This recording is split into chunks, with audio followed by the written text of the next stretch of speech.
Alors, à la demande de certains de mes étudiants, je vais corriger l'épreuve 2024 de Écrit-Com Maths approfondie. Je commence par l'exercice 2 parce qu'on m'a demandé en priorité l'exercice 2, mais je vais essayer de corriger les autres. Donc cet exercice 2 est un exercice d'algèbre linéaire qui porte sur les polynômes dits de Lagrange, qui sont des polynômes, ma foi, assez classiques, qu'on retrouve dans d'autres sujets et qu'on a de toute façon déjà rencontré au cours d'exercices ou de DM, je ne sais plus, peut-être même de DS, enfin bref, peu importe. De toute façon, évidemment, toutes les informations sont rappelées, toutes les informations nécessaires sont rappelées dans l'exercice. Donc, on commence par la première partie. Il s'agit de l'étude, pour commencer, d'une application linéaire. Enfin, d'abord, il s'agit de montrer qu'elle est linéaire. Alors, voilà, je vous dis tout de suite, la copie du sujet que j'ai, elle n'est pas super bien scannée, donc il y a peut-être des petites imprécisions que je commettrai dues à cette mauvaise lecture. Normalement, ça ne devrait pas être, mais on ne sait jamais, un M peut devenir un N ou ce genre de choses, parce que j'ai pas le sujet original, donc j'y vois pas grand chose. Bref, fermons la parenthèse. Le début, en tout cas, j'arrive très bien à lire, donc il n'y a pas de souci là-dessus. Montrer d'abord que l'application phi est linéaire injective, donc il y a deux choses à montrer. D'abord que phi est une application linéaire, ensuite que phi est injective. Bon. Donc pour la linéarité, je vais d'abord me donner un polynôme P appartenant à Rn crochet X, et je vais pourquoi un seul? Il m'en faut deux. Et un réel lambda. Je vais m'intéresser à phi de lambda p plus q. Eh bien, on va avoir un lambda p plus q en x0, lambda p plus q en x1, et un lambda p plus q en xn. C'est-à-dire un vecteur de Rn plus 1. Bon. Évidemment, ça, c'est quoi? Eh bien, vous allez avoir lambda p de x0, p de xn, plus q de x0, q de xn. On pourrait éventuellement rajouter une étape ici, où, je vais le faire, on aurait lambda p de x0 plus q de x0, lambda p de xn plus q de xn. On peut éventuellement s'en passer. Et on a donc lambda phi de p plus phi de q. Donc, phi est linéaire. Hop, on a fait la première partie de la première question. Deuxième partie de cette même question, il faut montrer que phi est injective. Une application linéaire, elle va être injective si et seulement si son noyau est réduit au vecteur nul. Donc je me donne cette fois P appartenant à ker de phi. On a donc phi de x0, phi de xn, qui est égal à 0, 0. C'est la définition du noyau. Et donc, pour tout i dans 0n, phi de xi est égal à 0. Or, les xi sont 2 à 2 distincts.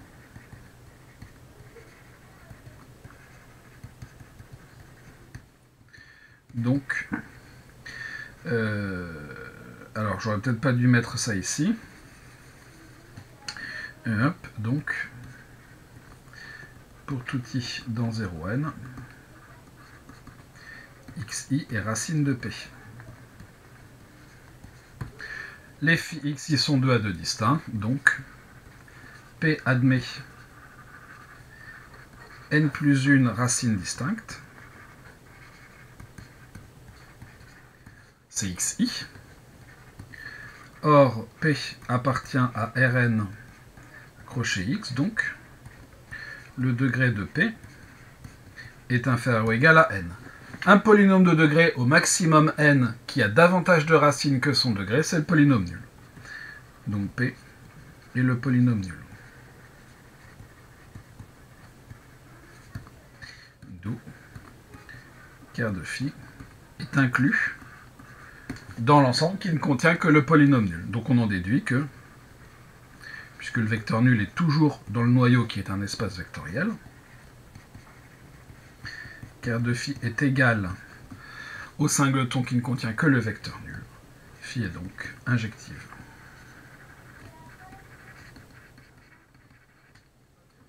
Je vais l'écrire mieux. Remarquez que, on ne nous le dit pas, mais on en aura sans doute besoin par la suite. Ça s'est pas mis en gros. C'est qu'on a un endomorphisme injectif entre deux espaces qui ont la même dimension. Donc phi va être probablement également surjective. Enfin, pas probablement, elle va l'être. Mais ça, on ne le demande pas dans la première question. Donc on a terminé la 1A.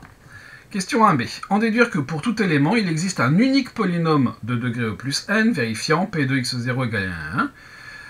Eh bien, ça va être lié à cette unicité. L'unicité, elle va être liée à quoi? Au fait que phi, bien sûr, est une bijection. Et donc, il nous faut montrer que phi est surjective. Bon. D'après le théorème Durand,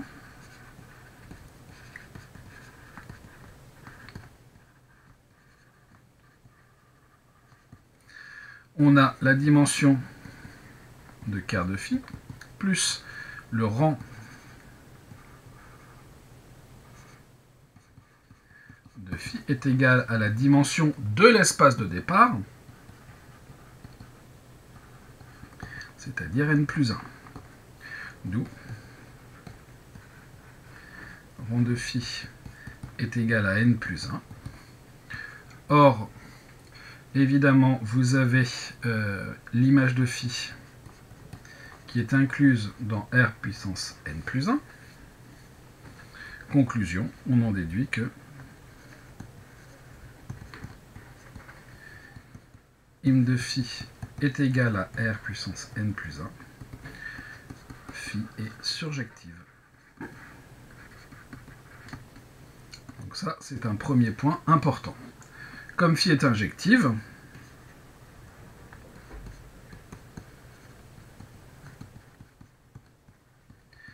elle est donc bijective. Donc phi est une application linéaire bijective, ce que je vous disais juste avant. Et à partir de là, pour tout élément de l'espace d'arrivée, il va exister un unique antécédent dans l'espace de départ. Conclusion générale, à cause de cette bijectivité, phi étant bijective,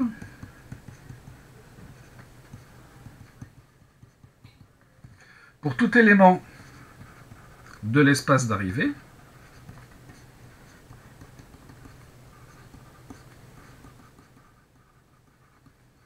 il existe un unique polynôme P, hein, j'oublie unique, c'est important, dans Rn crochet X, tel que phi de P, je vais mettre ça à la ligne, je n'aurai pas assez de place, est égal à P de x0, P de xn, est égal à y0, yn.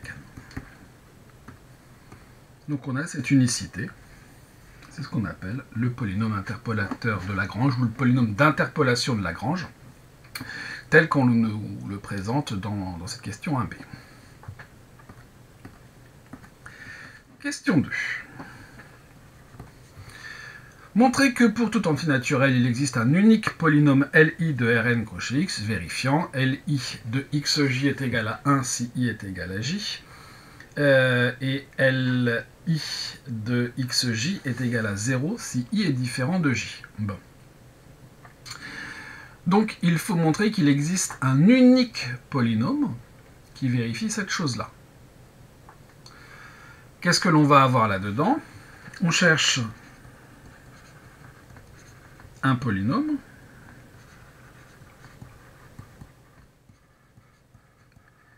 tel que L, un polynôme Li tel que Li de x0 égale 0. Li de xi-1 égale 0. Li de xi est égal à 1. Li de xi plus 1 est égal à 0. Li de xn égale 0. C'est ça qu'on cherche. Eh bien, l'existence, et même l'existence de cet unique polynôme, elle va être tout simplement liée à ce qui est encadré ici en rouge. Donc je vais m'intéresser, là je vais rédiger ma réponse plus proprement, je prends i dans 0n, et je considère le vecteur qui ne contient que des zéros, sauf ici en im position.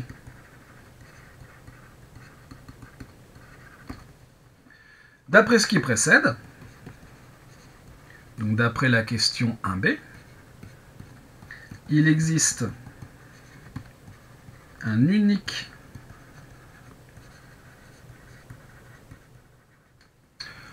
polynôme de Rn crochet x tel que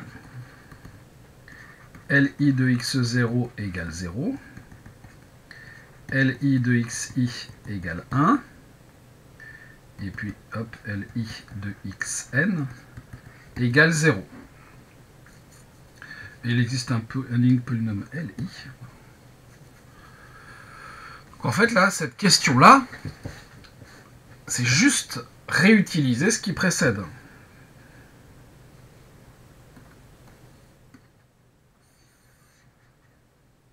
De remarquer qu'on est exactement dans les conditions d'utilisation de la question 1b. En fait, c'est la question 1b qui a été la plus difficile, entre guillemets. Question 3. Dans cette question uniquement, on suppose que, voilà, on donne ces valeurs, expliciter les polynômes L0, L1, L2, L3. Pas de problème. Enfin, pas de problème. Je vais m'intéresser donc au polynôme L0. L0 doit vérifier. L0 de moins 1 égale 1, L0 de 1 égale 0, L0 de 2 égale 0, L0 de 3 égale 0. Bon. Alors, comment est-ce qu'on va fabriquer ça? Ben, il faut que j'ai déjà 3 racines qui sont 1, 2 et 3. Je suis dans... alors, est-ce qu'on nous donne cette information-là? Pas spécialement. Alors, comme il n'y a que 4 valeurs, je vais être très probablement dans R3 crochet X. Est-ce que c'est dit exactement comme ça? N, c'est le nombre de valeurs. Donc, cherchons L0 sous la forme. Alors, il faut que j'ai 1, 2 et 3 comme racines. Et puis, en moins 1, ça ne doit pas faire 0. Donc, L0 de x est égal à alpha, un certain coefficient, multiplié par x moins 1, x moins 2, x moins 3. De cette façon-là, j'aurai bien 1, 2 et 3 comme racines. Et puis, en jonglant avec mon coefficient alpha, je vais sans doute pouvoir m'arranger pour que L0 de moins 1 soit égal à 1. Donc, j'ai L0 de moins 1 qui va être égal à alpha. Facteur de moins 1, bah, moins 2. Moins 1, moins 2, moins 3. Moins 1, moins 3, moins 4. C'est-à-dire 4 fois 3, 12. 12 fois 2, 24. Donc, moins 24 alpha. Et ça doit être égal à 1. Donc, alpha doit être égal à moins 1 sur 24. Conclusion. L0 de x est égal à moins 1 sur 24. Facteur 2. Facteur de quoi? X moins 1, x moins 2, x moins 3. Et puis je vais faire exactement de la même façon pour les autres. Cherchons L1 sous la forme L1 de x est égal à un coefficient que je vais appeler bêta. Alors L1, lui, donc je vais avoir x moins moins 1, donc x plus 1. Le x moins 1, ça je n'ai pas, enfin je ne dois pas avoir 1 comme racine, par contre je dois avoir 2, et je dois avoir 3. Avec L1 de 1 qui est égal à 1. On a donc L1 de 1 qui est égal à bêta, facteur de 2, facteur de moins 1, facteur de moins 2, c'est-à-dire 2 fois 2, 4, 4 bêta, d'où bêta égale 1 quart. Donc L1 de x vaut 1 quart de x plus 1, x moins 2, x moins 3.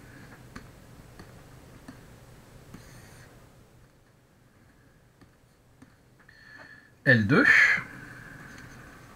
donc cette question, elle est un peu longue, et puis finalement on fait quand même 4 fois la même chose. Cherchons L2 sous la forme L2 de x est égal à gamma, facteur de x plus 1, facteur de x moins 1, facteur de x moins 3. On a donc cette fois c'est en 2, donc gamma multiplié par 3 multiplié par 2, non pardon c'est en 2, donc multiplié par 1 multiplié par moins 1 égale 1, c'est-à-dire que vous avez moins 3 gamma égale 1, donc gamma est égal à moins 1 tiers. Donc L2 c'est moins 1 tiers de x plus 1, x moins 1, x moins 3. Bon, tout ça sous réserve d'erreur de calcul. Normalement, on ne doit pas être mal. Et donc, pour L3,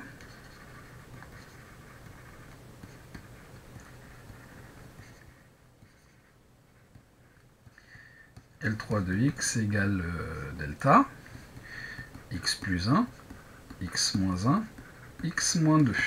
On a, cette fois donc, on est en 3, donc on a delta multiplié par 4 multiplié par 3 moins 1, 2, 3 moins 2, 1, égale 1, donc delta doit être égal à 1 huitième. L4 de x va être égal à 1 huitième de x plus 1, x moins 1, x moins 2. Alors, je ne développe pas ce polynôme, ça ne m'apparaît pas nécessaire. Voilà pour cette question. Un peu longue, mais une fois qu'on l'a fait une fois, qu'on a compris le truc, et surtout qu'on a remarqué comment est-ce qu'on faisait pour exploiter le fait que le LI de xj, avec i différent de j vaut 0, après ça va tout seul. Question 4. Montrez que pour tout entier i de 0 à n, li de x est égal au produit. Déjà, on sait qu'il y a unicité du polynôme, donc il va nous suffire de montrer que li de xi est égal à 1 et li de xj pour j différent de i vaut 0. Montrons que pour tout i dans 0n, li de xi est égal à 1 et pour tout ij dans 0n au carré, i différent de j implique que li de xj égale 0.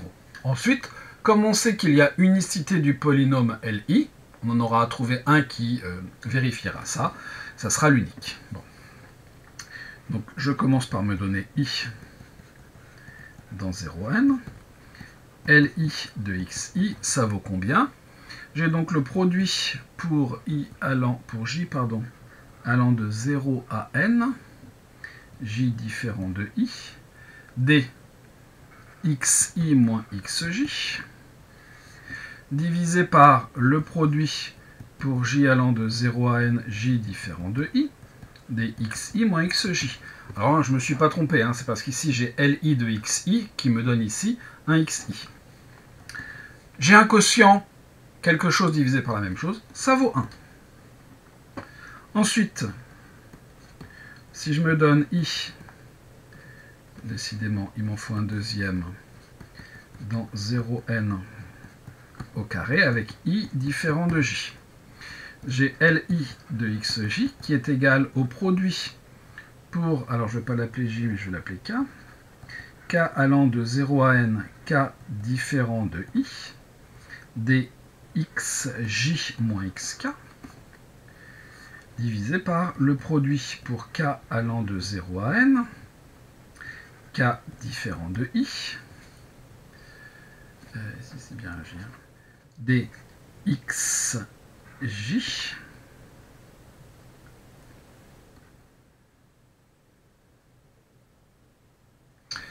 des xi, pardon, moins xk. Bon. Or ici, k doit être différent de i, mais dans le produit, vous avez le produit pour k allant de 0 à n, k différent de i, et k différent de j, je vais noter ça comme ça, des xj moins xk, multiplié par l'élément pour lequel j est égal à k, qui n'est pas à retirer du produit initial. Donc ici, vous allez avoir xj moins xj, divisé par le produit que je recopie pour la forme. L'intérêt, c'est que ici, ça vaut 0.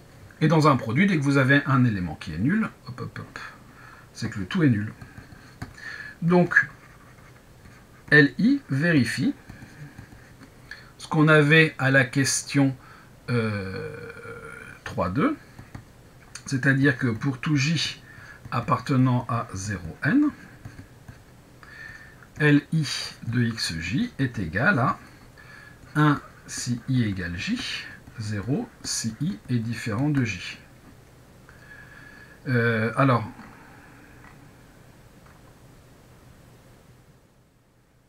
j'aurais pas dû l'appeler LI.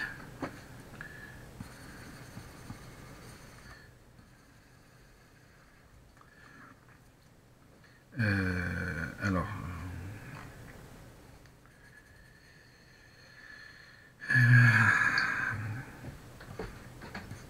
je vais appeler ça P de xi égale P de xj égale par unicité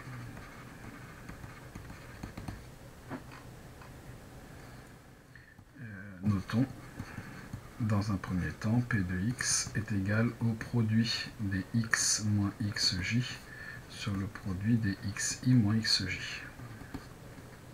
C'est un peu par unicité, P égale LI. Conclusion.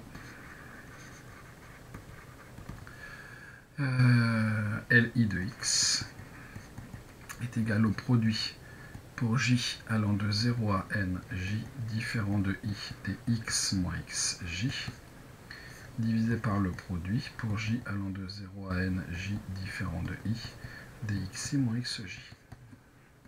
Tout ça grâce à l'unicité en fait. Il y a du calcul, mais ce qui fait fonctionner le tout, c'est l'unicité.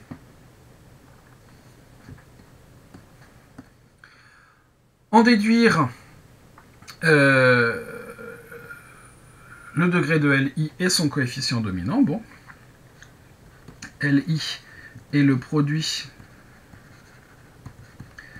de n polynômes du premier degré,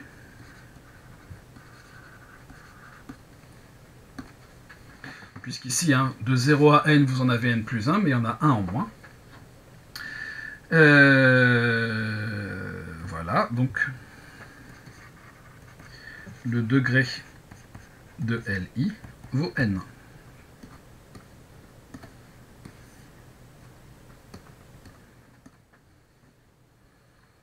Maintenant, en développant, sans le faire, hein, en développant LI, vous allez avoir ici, au numérateur, on obtient x puissance n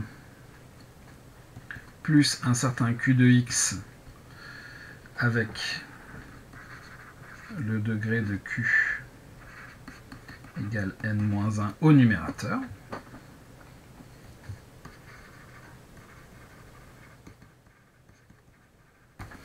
Donc le coefficient dominant, c'est 1 sur ce produit. Donc le coefficient dominant de Li est 1 sur le produit pour j allant de 0 à n, j différent de i, dxi moins xj. En fait, c'est exactement ça que l'on a obtenu à la question précédente, alors qu'on ne connaissait pas encore la forme de ces polynômes.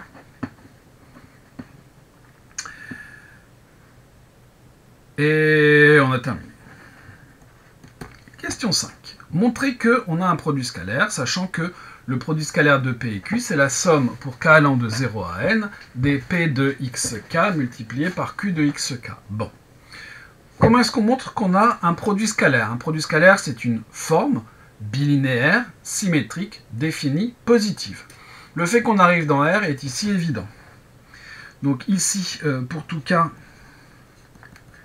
appartenant à 0n, eh bien, vous avez P de xk multiplié par Q de xk, qui est un produit de réel, donc ça appartient à R, donc PQ appartient à R. J'aurais dû d'abord mettre ici, soit P et Q, dans Rn crochet X, au carré. Donc on arrive dans R. Bon. Ça c'est le premier point. Deuxième point. On va montrer par exemple la linéarité à gauche et la symétrie. Bon, on va commencer par la symétrie. PQ, c'est donc la somme pour K allant de 0 à N des P de xk, Q de xk. C'est donc la somme pour K allant de 0 à N des Q de xk, P de xk, c'est-à-dire QP. On a la symétrie. Troisième point. J'ai PQ, je vais prendre R. Et lambda un réel. Vraiment, ces questions de produits scalaires, c'est très embêtant parce que la plupart du temps, il n'y a pas de difficulté, c'est juste long. Alors, lambda P plus Q. R, c'est donc la somme pour K allant de 0 à N des lambda P de xk plus Q de xk multiplié par R de xk, c'est-à-dire la somme pour K allant de 0 à N des lambda P de xk R de xk plus Q de xk R de xk. C'est donc par linéarité de la somme. Lambda la somme pour K allant de 0 à N des P de xk R de xk plus la somme pour K allant de 0 à N des Q de xk R de xk. C'est donc lambda PR plus QR. Donc, est linéaire à gauche.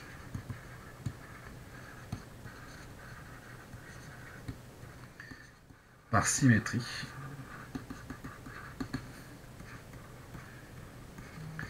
Et bilinéaire. Bilinéaire. Donc on a une forme bilinéaire pour le moment. Bilinéaire symétrique. Pour la définition, PP, c'est donc la somme pour K allant de 0 à N des P de xk au carré, qui est positif, puisque c'est une somme de termes positifs. Ensuite, supposons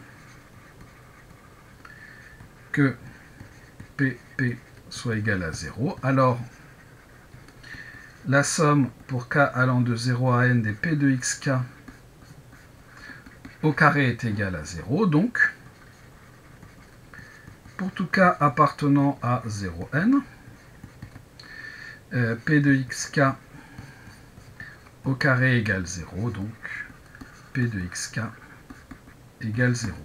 P admet donc n plus une racine distincte.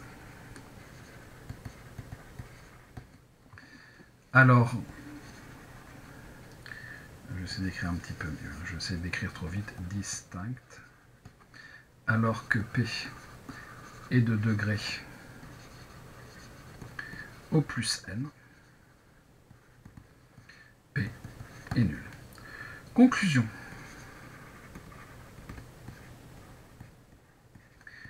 Est une forme bilinéaire symétrique définie positive, donc un produit scalaire.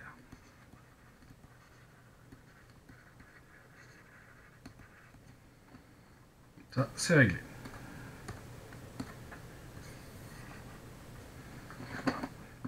Jusque-là, il n'y a pas de question fondamentalement difficile. Question 6.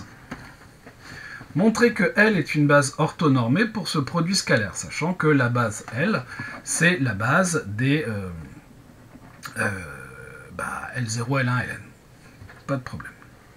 Donc pour ça, on doit montrer deux choses. C'est-à-dire qu'un Li scalaire Lj doit être nul et que la norme d'un Li doit être égale à 1. Donc ici, je prends Ij appartenant à 0n au carré avec I différent de J. Je vais donc m'intéresser à Li scalaire Lj. Ce sera donc la somme pour k allant de 0 à n des Li de xk multiplié par Lj de xk. Pas de problème. Donc ici, qu'est-ce que l'on va avoir? Ils vont être tous nuls, sauf... donc ici, je vais avoir la somme, je vais noter ça comme ça, pour k allant de 0 à n, k différent de i, k différent de j, des Li de xk multiplié par Lj de xk. Ça vaut 0. Ça vaut 0. Plus, ce qui se passe lorsque k égale i, je vais donc avoir Li de xi, Lj de xi, plus Li de xj, Lj de xj. Ça vaut 0. Ça vaut 1, pardon, celui-là. Celui-là, il vaut 0. Celui-là, il vaut 0. Celui-là, il vaut 1. Donc, globalement, ça vaut 0. Donc, la famille L, la famille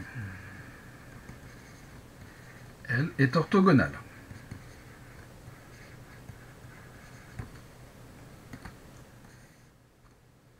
Puisque quand je prends deux vecteurs distincts, eh bien, ils sont orthogonaux.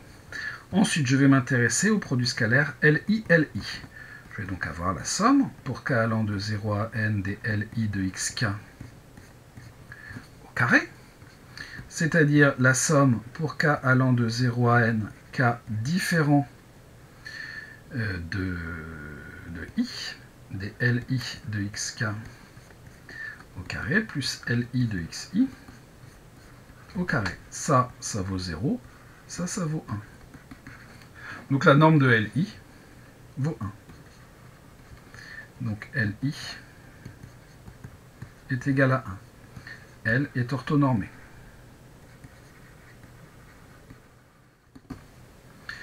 Donc, la famille est libre, puisqu'on a vu dans le cours que toute famille orthonormale est forcément libre. Donc L est aussi libre. Or, L contient de L0 jusqu'à Ln, ça nous fait n plus 1 vecteurs dans un espace de dimension n plus 1.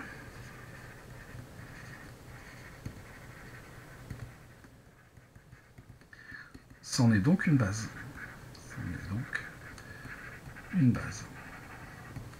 J'ai une base qui est orthonormée. J'ai une base orthonormée.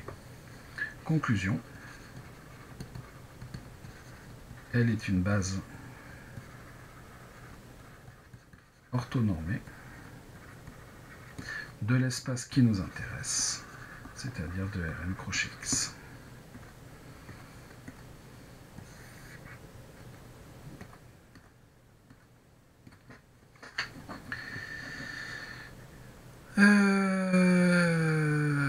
évidemment pour le produit scalaire en question. Montrer que le n plus 1 uplet des coordonnées d'un polynôme est p de x0. Très bien, donc là, la dernière question, elle nous demande de trouver les coordonnées de notre polynôme dans la base en question. Bon. Alors,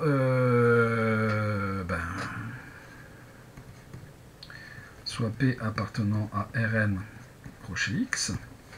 Dans la base en question, comment je dois faire? Je dois calculer le produit scalaire du polynôme avec le vecteur en question, la coordonnée de P suivant, je vais marquer ici I appartenant à 0n, de P suivant le vecteur Li et P scalaire Li. Donc je vais calculer ça. C'est quoi? C'est la somme pour k allant de 0 à n des p de xk multiplié par li de xk. C'est la définition de mon polynôme. Évidemment, je vais faire la même chose que ce que je fais depuis le début, c'est-à-dire que je vais séparer ce qui se passe pour i et ce qui se passe pour autre chose. P de xk multiplié par li de xk plus p de xi multiplié par li de xi. Pourquoi je fais ça? Parce que ça vaut 0, et donc toute la somme vaut 0, et ça vaut 1, et je vais trouver p de xi. Donc la coordonnée en li, c'est p de xi. Conclusion, p a pour coordonnée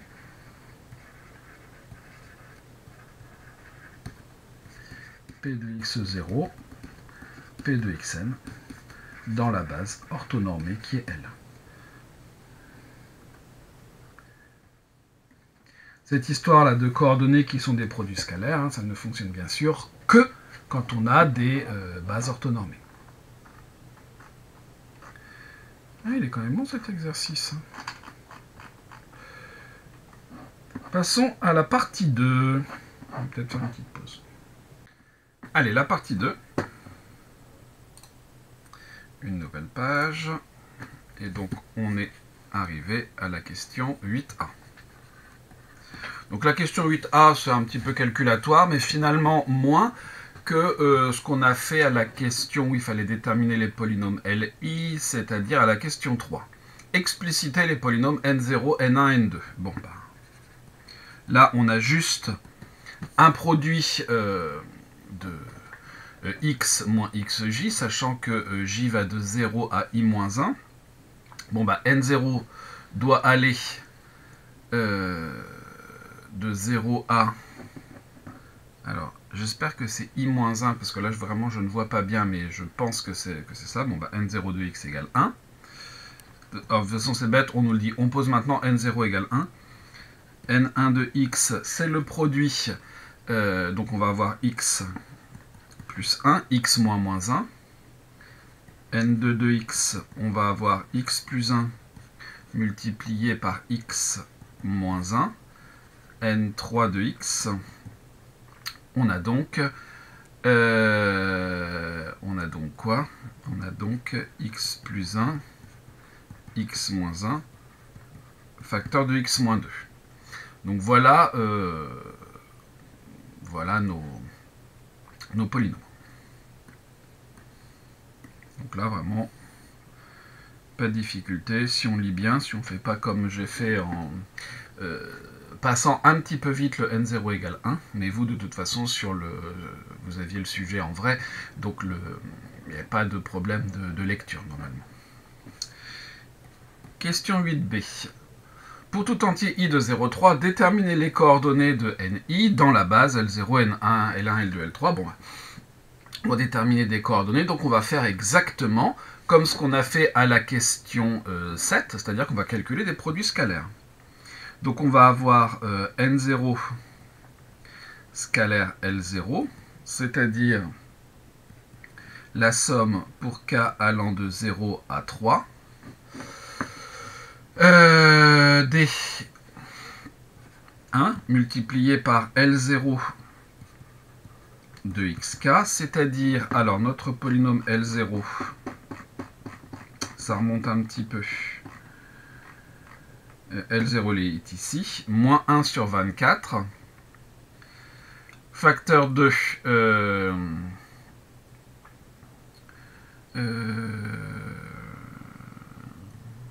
de toute façon, comme on a x-1, x-2, x-3, on va voir... oui. On va avoir des choses qui s'annulent. Donc on va avoir L0 de moins 1 plus L0 de 1 plus L0 de 2 plus L0 de 3. Et donc, ici en fait c'est L0 de x0, ça vaut 1. Ensuite, N0 scalaire L1, on va avoir la somme pour k allant de 0 à 3 des 1 multiplié par L0 de x k, c'est-à-dire L0, je vais l'écrire comme ça, pardon, non pas des L0, mais c'est avec L1 cette fois, sinon je recalcule la même chose qu'avant, L1 de x0 plus L1 de x1 plus L1 de x3, et donc ils valent tous 0, sauf celui-là qui vaut 1. Et donc bien sûr, on aura de la même façon N0 scalaire L2 qui vaut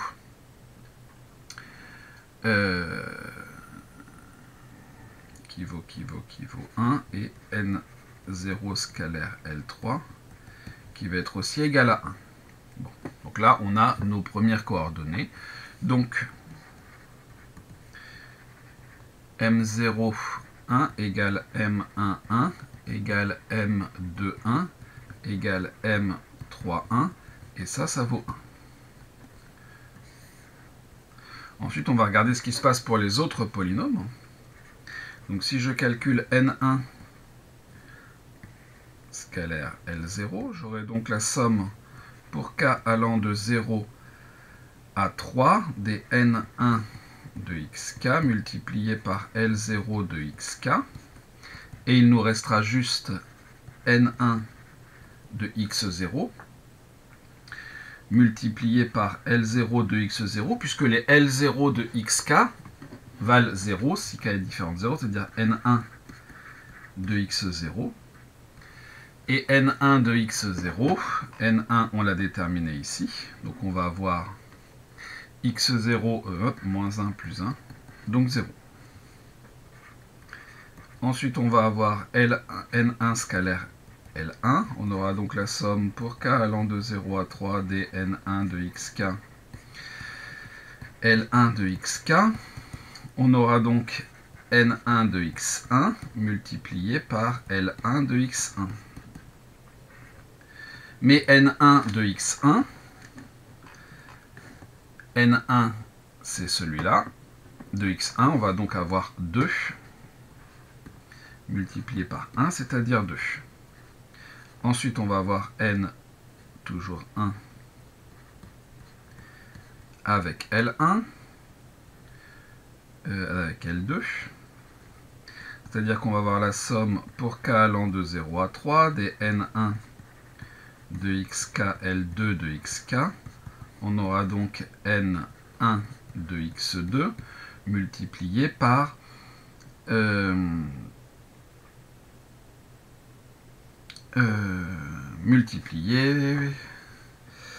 j'allais dire des bêtises, par L1 de x2, c'est-à-dire N1 de x2. Donc x2 c'est 2, donc on va avoir 3. Et enfin N2 L2, N1 L3 décidément. On aura donc N1 de x3 multiplié par L1. Ici j'ai mis un 1 mais c'est un 2. Par L3 de x3. Hein. J'ai bien le principe en tête mais c'est la notation qui ne suit pas. On aura donc N1 de x3 qui vaut 3 plus un 4 multiplié par 1, ça vaut 4. Voilà. Donc on aura M, je suis en train de me rendre compte qu'ici j'ai mis des 1, mais ce sont des 0 partout. Donc on va avoir M01 qui vaut 0, M11 qui vaut 2, M21 qui vaut 3, et M31 qui vaut 4. Voilà. Donc c'est pas très difficile à faire. Évidemment, le principe va être la même chose pour N2 et N3, mais bah voilà, ça prend un petit peu de temps.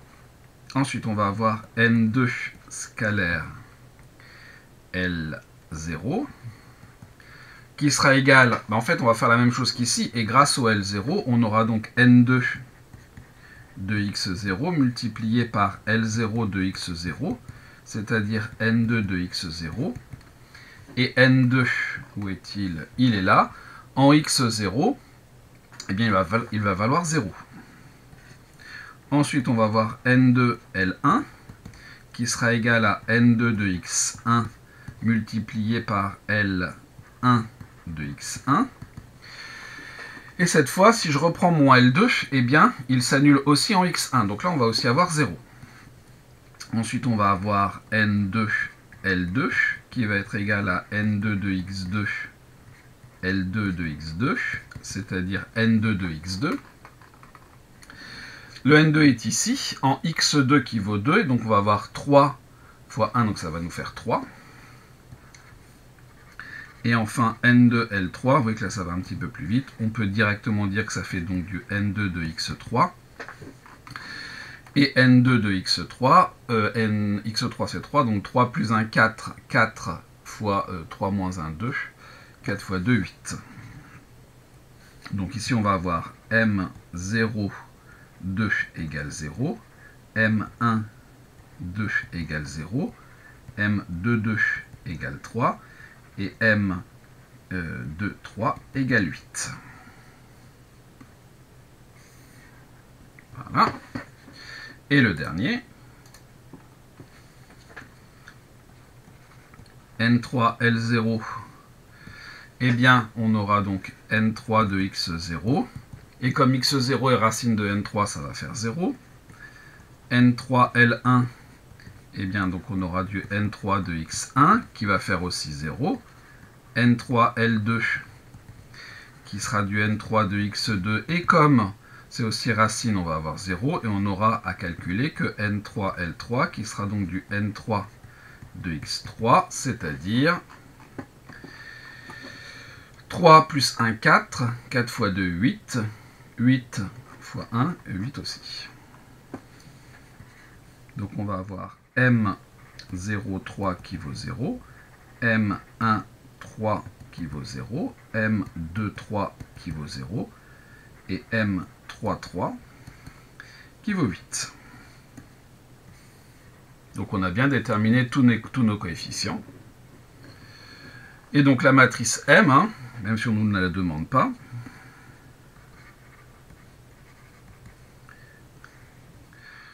donc là, c'est ici, tous égaux à 1, M00, oui.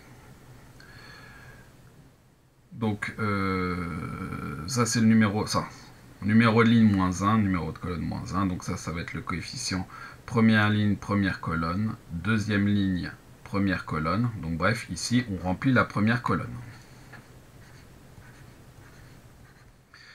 Ensuite, le deuxième, 0, 2, 3, 4, on remplit la deuxième colonne.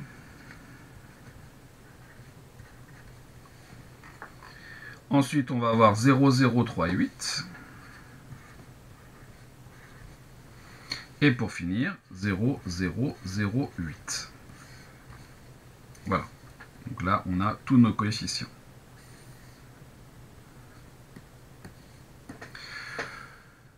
C'est montrer que M est inversible et déterminer M-1. Ben on remarque que M est triangulaire inférieur. sans coefficient nul sur sa diagonale.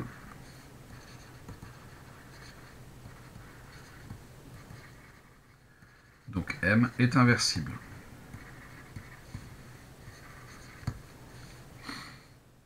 Une question vraiment toute bête. Pour le reste, c'est un peu calculatoire, mais là...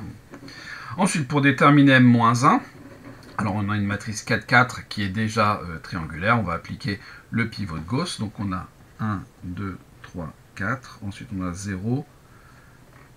C'est 2, 3, 4. Ensuite, on a 0, 0, 3 et 8.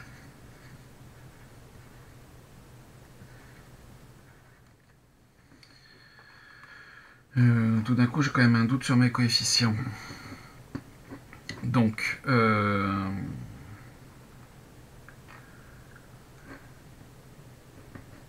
oui, donc ici, ça vaut toujours 1, ça c'est sûr. Ensuite, ça vaut 0. En 1, 1, on a donc,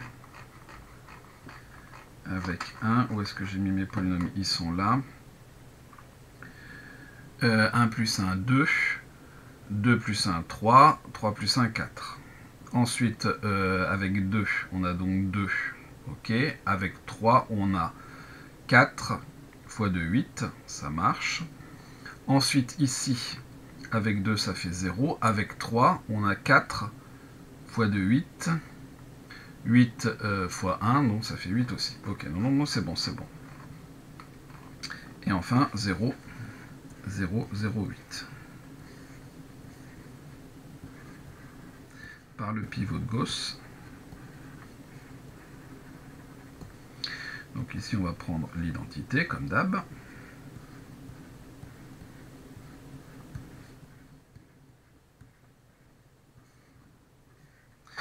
Et on va faire nos manipulations. Donc la première ligne, elle est très bien, on n'y touche pas.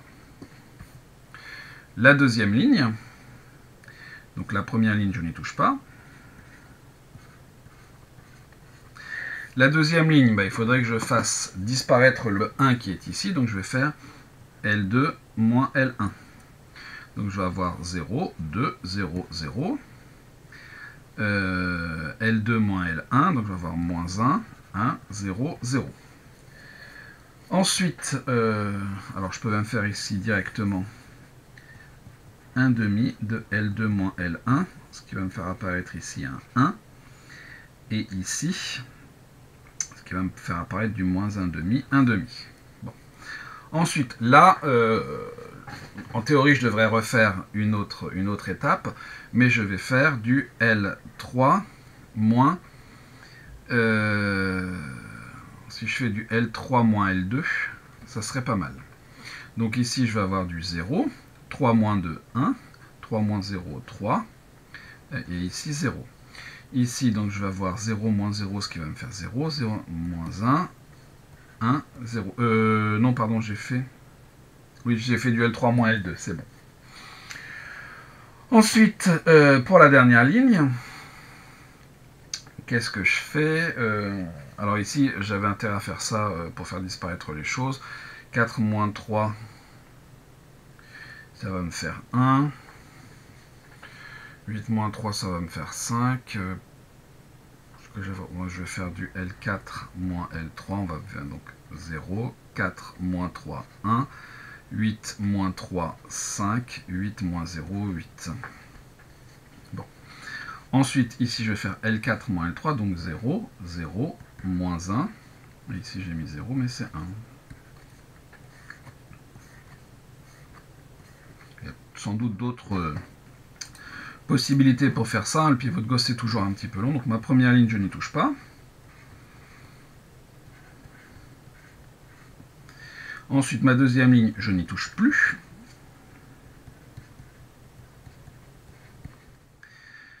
Ensuite, la troisième ligne. Donc là, ici, j'ai intérêt à faire L3 moins L2, donc ce qui me donnera 3, et faire 1 tiers.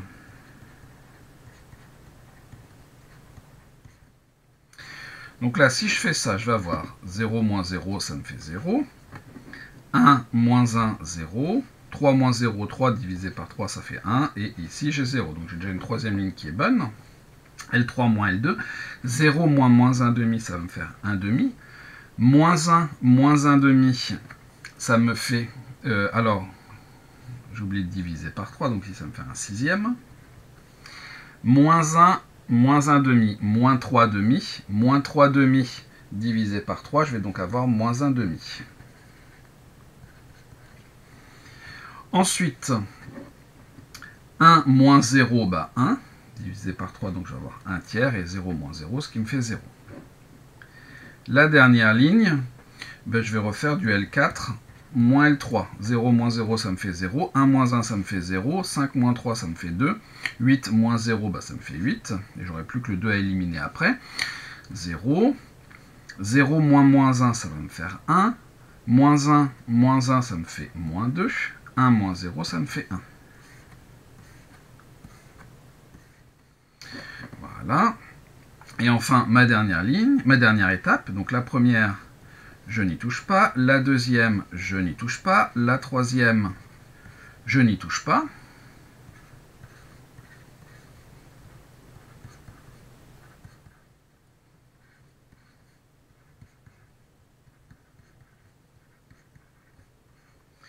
Et reste ma dernière ligne. Donc là, qu'est-ce que je vais faire? Je vais faire du L4 moins 2 fois L3. Et puis, il faudrait que je prenne 1/8 de tout ça. Donc, je vais avoir 0, 0, 0, 1. Ça, c'était pas la partie difficile. Maintenant, ici, L4 moins 2L3. Donc, je vais avoir moins 2 sixièmes.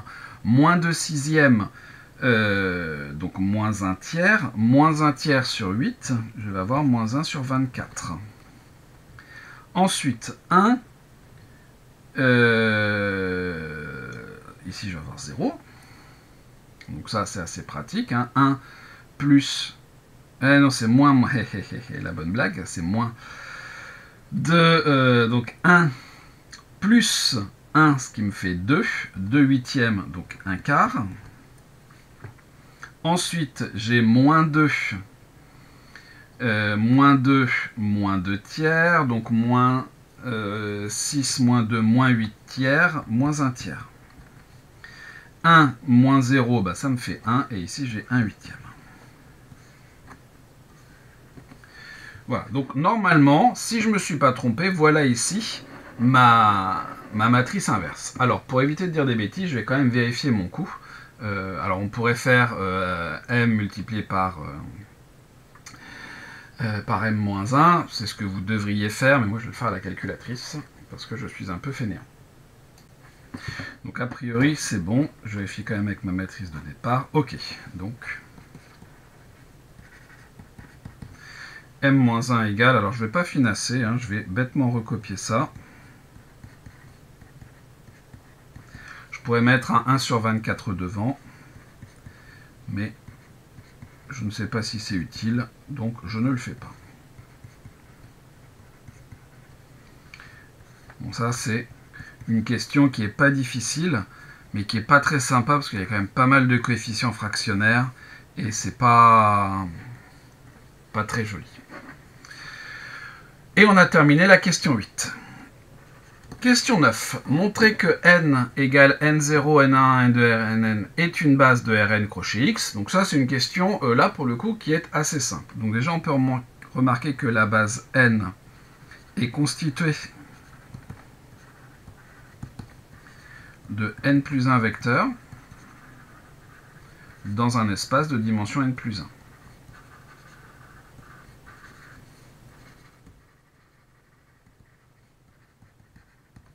De plus,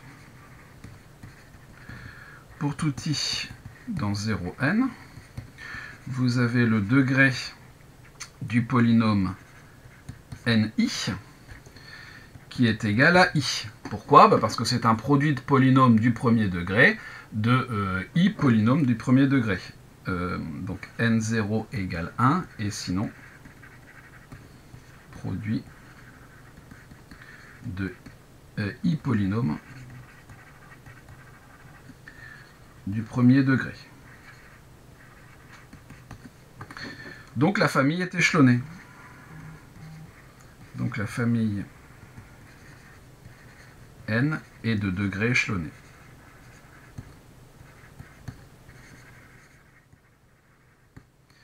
Elle est donc libre.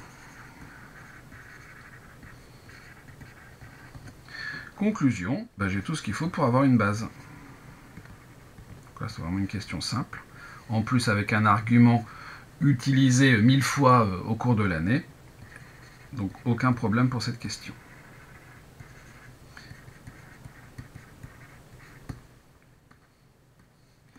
En fait, même les questions un peu embêtantes ne sont pas difficiles, enfin, en tout cas jusque-là à proprement parler. C'est juste que c'est du calcul et que c'est long, hein, et que... moi, personnellement, je trouve que c'est des questions que j'aime pas. Nous faire un ou deux calculs, oui, mais quand ça va aussi... quand c'est aussi long, c'est un petit peu agaçant. Question 10a. Donc là, une question qui est un petit peu plus... un petit peu meilleure. Montrer que n0 est égal à la somme des nk. Bon, ça en fait, ça va se faire probablement assez bien. On peut remarquer que ici, en fait, là-dedans, cette somme des LK, pourquoi est-ce qu'on va l'obtenir? C'est-à-dire qu'en fait, on peut calculer les coefficients de N0 dans la base LK. Donc la base L, Ln, est une base orthonormée de Rn crochet X, hein, pour le produit scalaire vu dans cet exercice. Et donc, on va s'intéresser aux coordonnées de N0. Soit I appartenant à 0n, N0 scalaire Li, c'est donc la somme pour k allant de 0 à n des N0 de xk, Li de xk, c'est-à-dire, comme N0 de xk vaut toujours 1, puisque le polynôme N0 c'est le polynôme constant égal à 1, on a donc la somme pour k allant de 0 à n des Li de xk, et argument qu'on a utilisé plein de fois dans cet exercice jusqu'à présent, les Li de xk ils valent 0 si i est différent de k, et donc il nous reste que Lk de xk.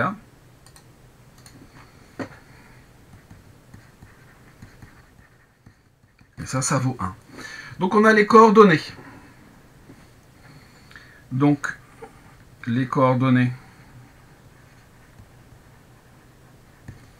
de n dans la base de n0 dans la base L sont... On aurait même pu aller plus vite en fait. Ça c'est parce que j'ai commencé le travail hier et j'ai terminé aujourd'hui en utilisant la question 7. Hein. En utilisant la question 7, on avait directement ces coordonnées et on n'avait même pas besoin de refaire le calcul. Enfin bon, le calcul il a pris quelques secondes. Donc, pour tout x appartenant à R, vous avez n0 de x qui est égal à la somme des k allant de 0 à n des n0 scalaire lk multiplié par lk de x, c'est-à-dire à la somme pour k allant de 0 à n des lk de x. Conclusion, n0, c'est la somme pour k allant de 0 à n des lk. Et c'est ça qu'on nous demandait.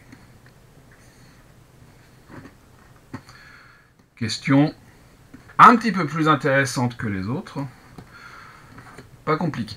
Montrer que pour tout entier naturel i, ni égale la somme des produits des xk moins xj multipliés par lk. Bon.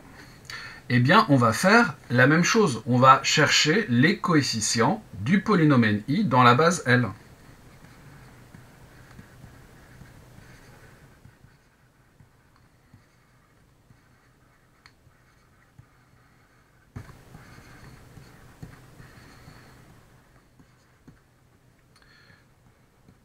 Alors, c'est pas de Li, c'est de Ni. Alors, le soit i dans 0n, j'aurais peut-être dû le mettre juste avant de dire ce qu'on allait faire. Donc, je vais m'intéresser à Ni, et K appartenant à 0n. Donc, Ni scalaire Lk. c'est donc la somme pour k allant de 0 à n des ni de xk multiplié par L.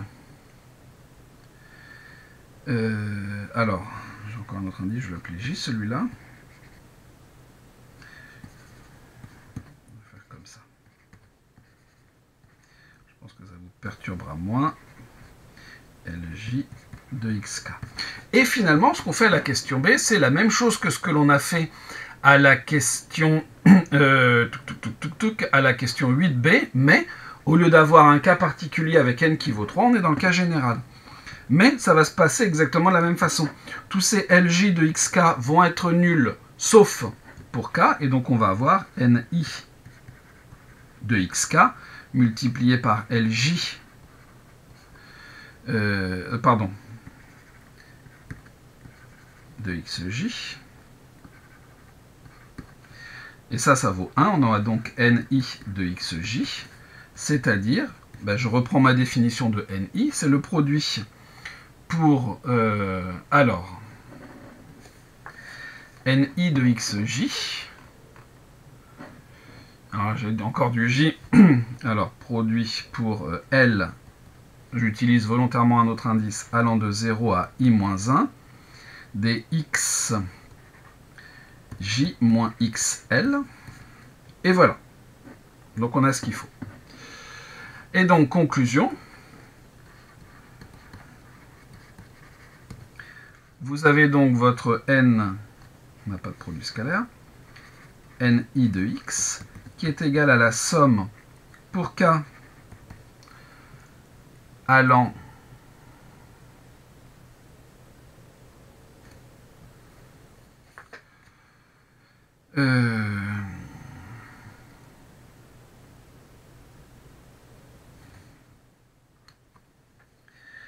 parce que ce produit-là peut être nul, en fait.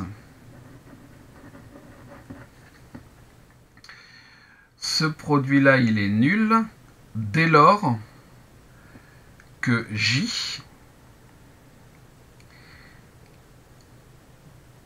est plus petit. Il ne faut pas que le XJ soit là-dedans, donc ça vaut 0 si jamais J est inférieur ou égal à I-1, c'est-à-dire si et seulement si J est strictement plus petit que I.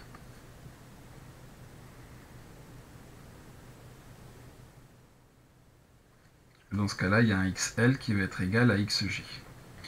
Donc, a priori, donc on a la somme pour k allant de 0 à n des ni scalaire lk multiplié par lk de x.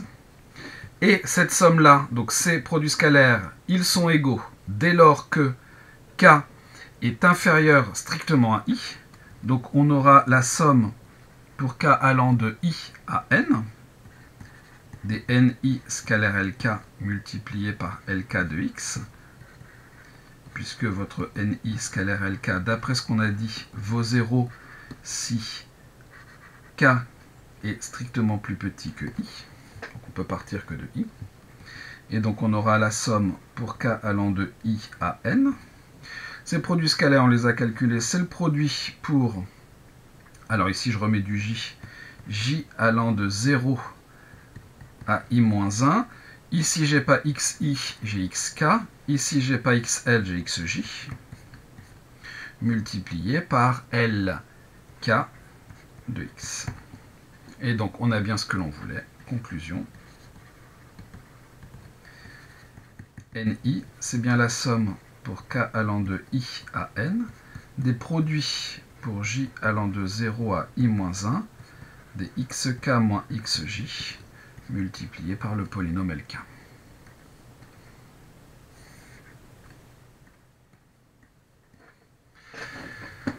Ça demande un petit peu plus de réflexion, mais là encore, c'est des arguments largement utilisés pour faire ce travail.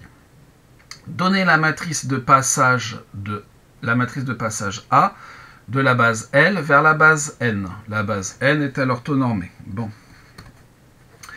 Cette matrice, elle va être composée de quoi? La matrice A passage est composé comme coefficient des coordonnées des vecteurs de la nouvelle base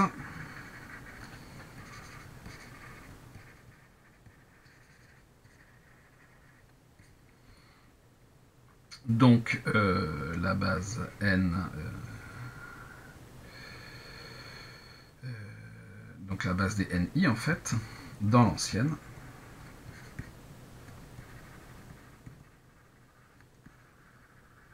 base L. C'est-à-dire qu'on va avoir ces produits. Mais uniquement, vous voyez, pour k allant de I à n. On va donc avoir une matrice, donc A. La première, la première colonne, on n'a que des 1. Ensuite, la deuxième, on va avoir un 0, puisque ici, on va commencer que à 1, donc à la deuxième ligne. Ici, donc, on va avoir un produit pour j allant de 0 à i-1, donc on va avoir un seul coefficient, donc on va avoir du x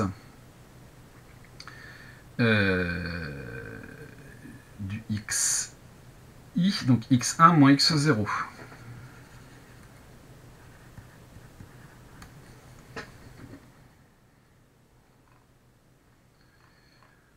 Et puis ensuite, les choses vont augmenter entre guillemets. On va avoir du x1 moins x0, facteur de x.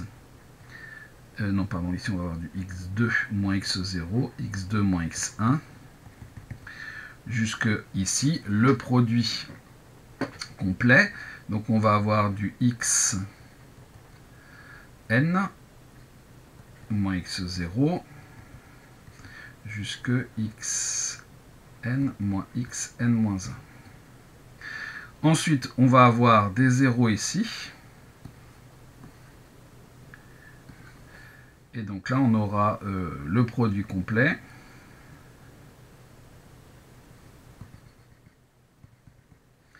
C'est-à-dire le produit pour j allant de 0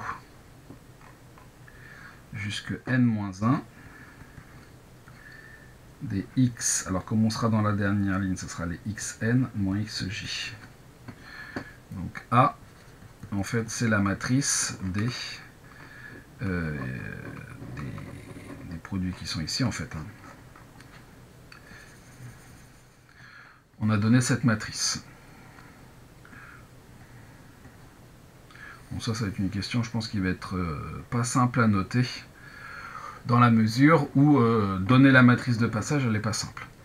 La matrice n est-elle, la base n est-elle orthonormée? Si jamais n était orthonormée,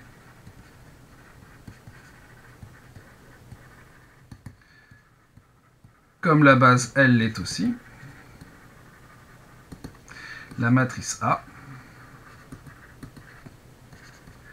serait une matrice orthogonale.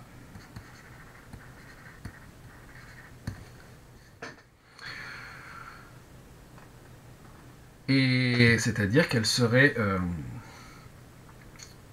comment dire, donc on aurait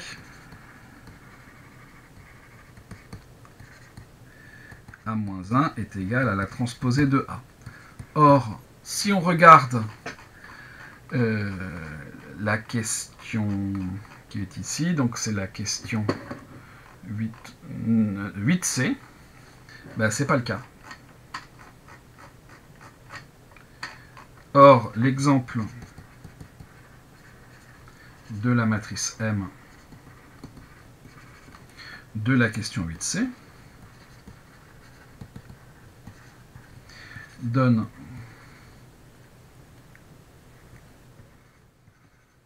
M-1 différent de transposé de M. Donc la matrice N, la base N n'est en général, alors on n'est pas orthogonale, n'est pas orthonormée.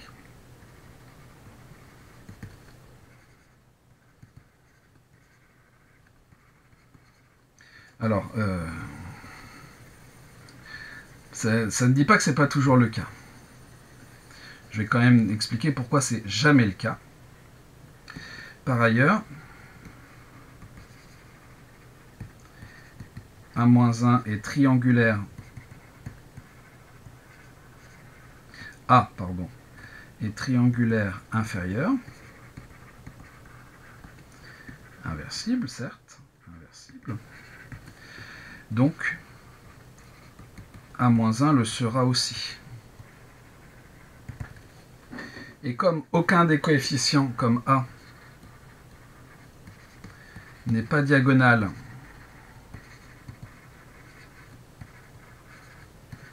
car aucun coefficient sous la diagonale n'est nul,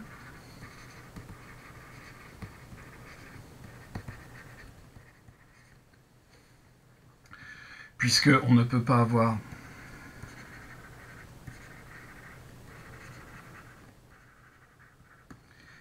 xk égale xj, les xi étant 2 à 2 distincts.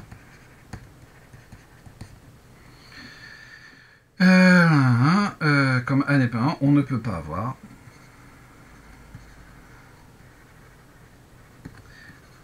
A-1 égale transposé de A. Donc, n n'est jamais orthonormé. Si c'était le cas, on aurait une matrice de passage orthogonale, et ça n'est pas le cas. Alors, ensuite, question 12. On considère n plus un point, x01. Pour tout entier, on note pk le polynôme d'interpolation de Lagrange, d'accord, c'est l'unique 1. On nous rappelle des choses que l'on a déjà vues avant. Justifier l'existence et l'unicité, bon bah très bien, c'est tout simplement lié au fait que la base n est une base. Qu'elle soit orthonormée ou pas, c'est pas un problème. N étant une base,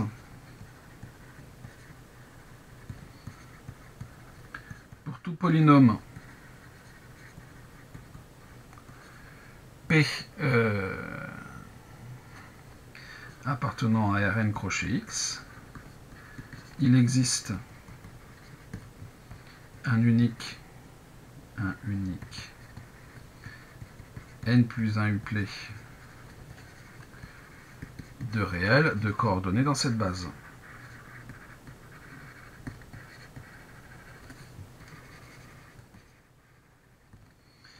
Donc, il existe un unique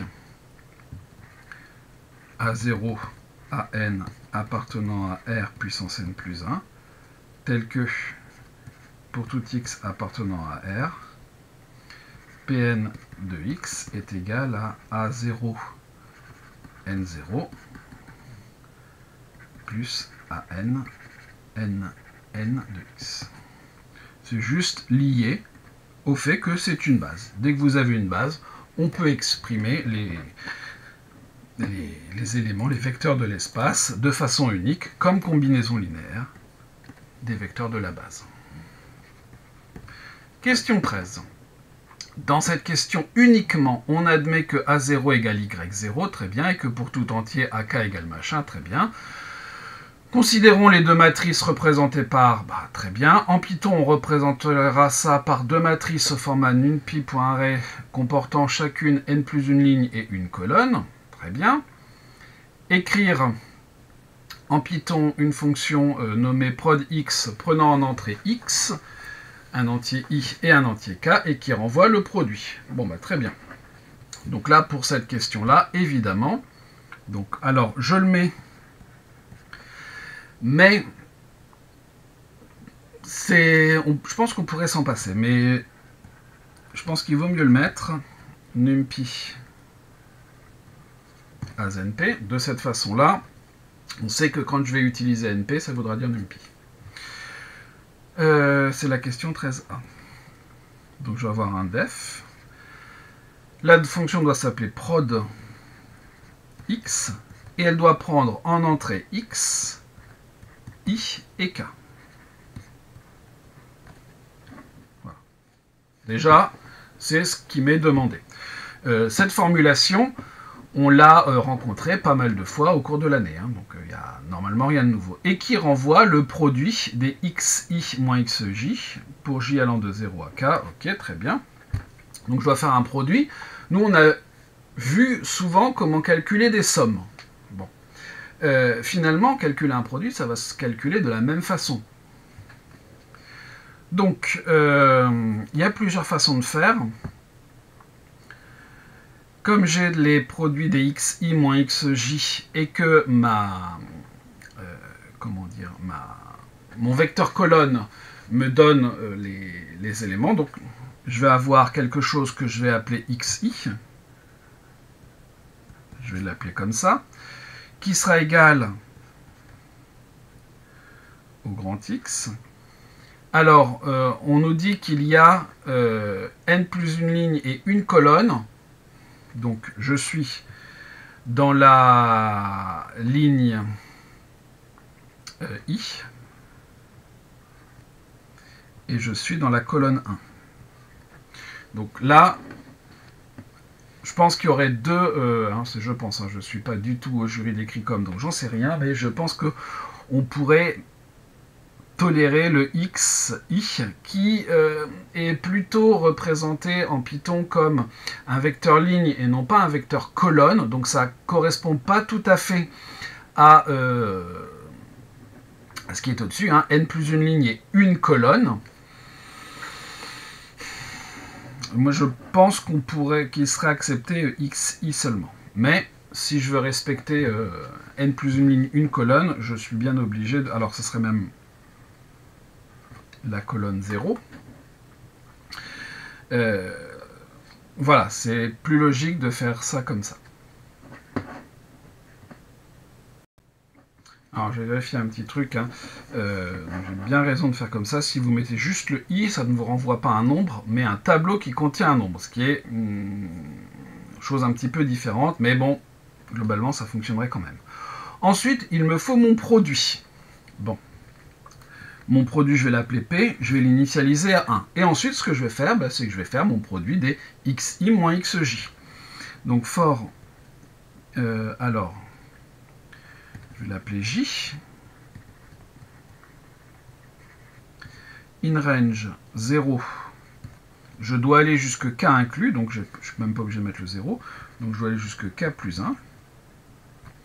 Et ensuite, il faut que je fasse attention au fait que J soit différent de I. Donc si jamais J n'est pas égal à I, qu'est-ce que je fais? Eh bien, je vais multiplier mon produit. Donc P est égal à P, multiplié par mon xi, moins le xj. Et à la fin, une fois que tout ça est fait, je renvoie mon produit. Pas de point ici. C'est la mauvaise façon de... Enfin, on fait d'écrire, on met des points à la fin et on doit pas. Donc voilà ma fonction qui me renvoie bien mon produit. Le K plus 1 est important puisque je vous rappelle que le range il s'arrête un cran avant.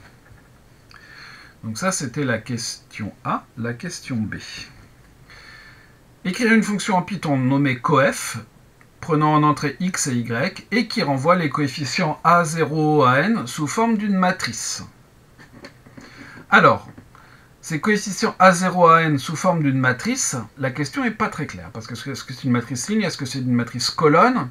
Finalement, on ne sait pas vraiment. C'est pas très grave, donc les choses sont un petit peu libres. Donc déjà, ma fonction, elle s'appelle coef. Elle doit prendre grand X et grand Y. Et elle doit me renvoyer ma matrice A. Donc déjà, je vais créer une matrice que je vais appeler A, qui sera un np.array. Et il me faut là-dedans n plus une valeur. Donc comment j'obtiens ce n? Le n, alors en fait, n plus une...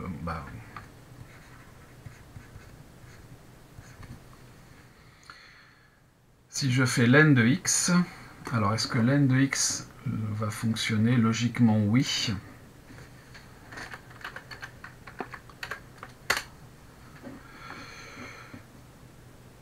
Ça fonctionne bien. Même si x a priori est un tableau à 2 entrées, len de x fonctionne. Donc je viens de créer une matrice ligne qui va contenir tous mes coefficients. Et ensuite, ce que je vais faire, c'est que je vais pas finasser. Ici, les produits, ils sont tout le temps recalculés, mais c'est pas grave. Donc je vais faire une petite boucle, for k. Alors, est-ce que je vais... Non, faut pas que je mette k.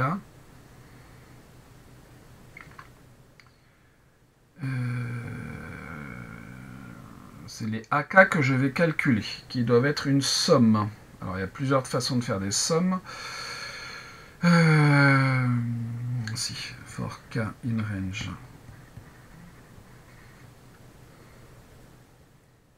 Donc déjà ici, je peux mettre que A de 0 est égal à Y de 0 et de 0. Ça, pas de problème. Ensuite, for k in range 1 jusque n plus 1. Alors, je vais remettre du len de x qui vaut n plus 1 déjà. Donc ça, c'est bon.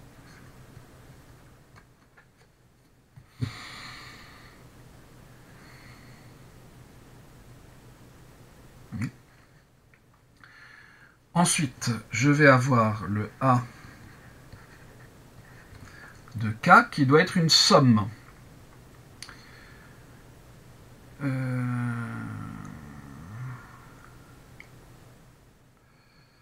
Alors, il y a plusieurs façons de faire ça.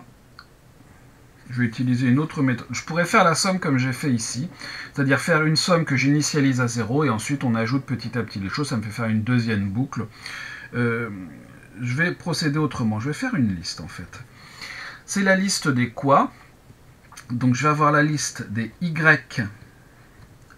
des yi. Donc en fait il y aura une boucle qui sera cachée là-dedans. Des y de i et de 0 divisé par le produit x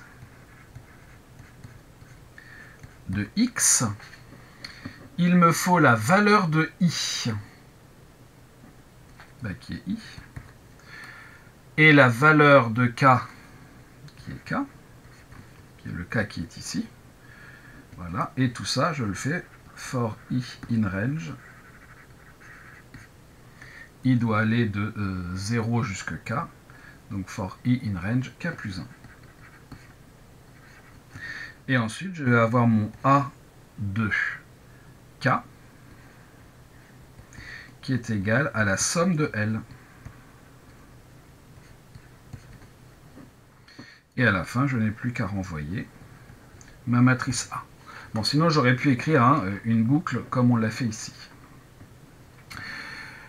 Question C. Comment utiliser cette fonction pour trouver l'inverse de la matrice de passage A définie à la question 11? Combien d'appels de cette fonction sont nécessaires? Alors,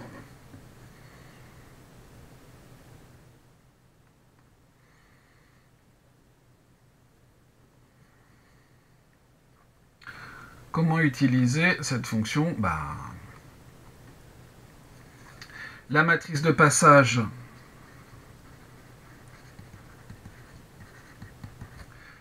A-1.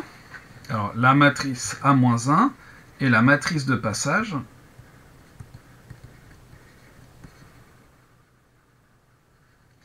de la base n à la base L. Elle est donc composée des coefficients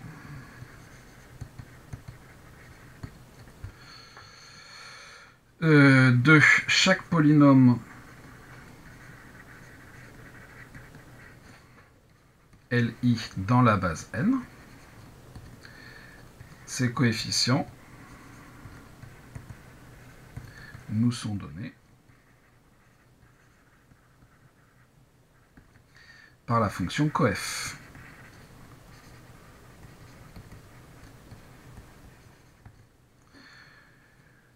Donc, on peut écrire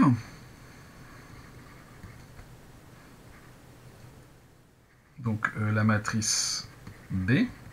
Je peux dire que c'est un np.array.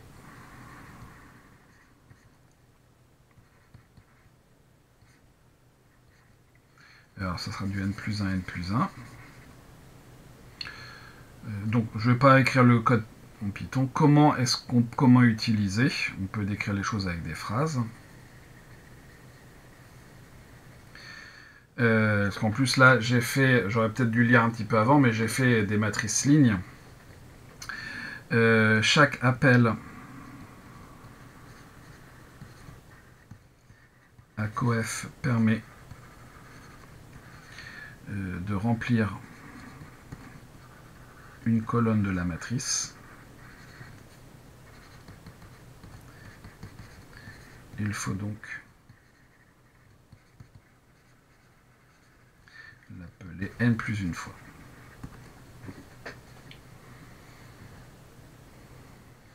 En fait, il faudrait que j'appelle ça et que je transpose la matrice A que j'ai trouvée et qu'après je concatène toutes ces matrices. Ça se fait, mais c'est pas top.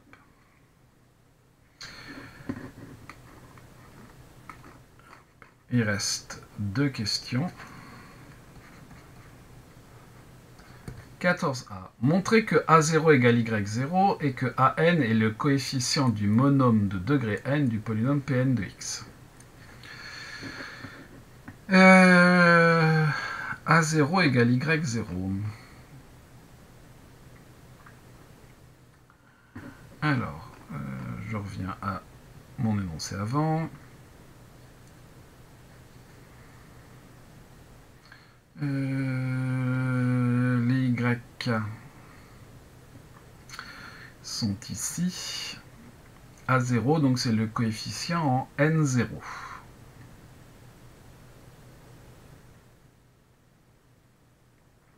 En N0 qui vaut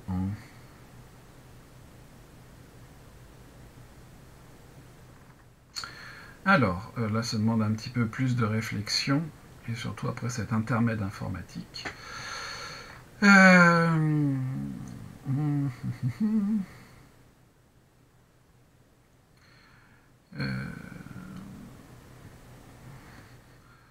il faut que je montre, en fait, que pk de A0,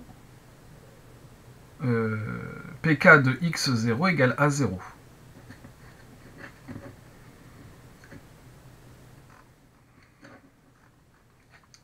Donc, on a y0 qui est égal à li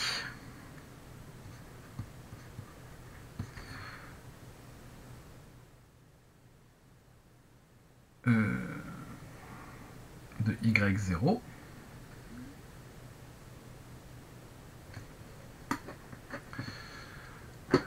est-ce que c'est vraiment... C'est un polynôme de Lagrange, donc un li. On nous demande de l'appeler Pn. Hein. Bon, pardon. Alors, en fait, les Pn sont des li.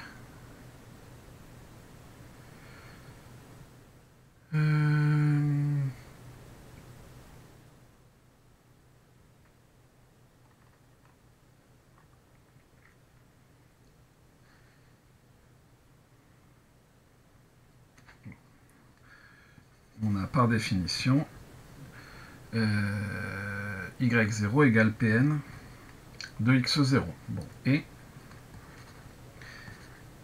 Pn de x0, qui est égal à A0 N0 de x0 plus A1 N1 de x0 plus AN, NN de x0.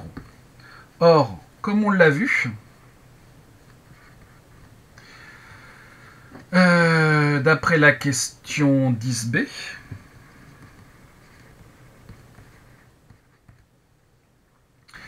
on a, pour toute k appartenant à 1 n, nk de x0 vaut 0, puisque le lk dans ce cas-là vaut 0. Donc, Pn de x0 est égal à A0 multiplié par N0 de x0, et ça, le N0, il vaut toujours 1. Conclusion.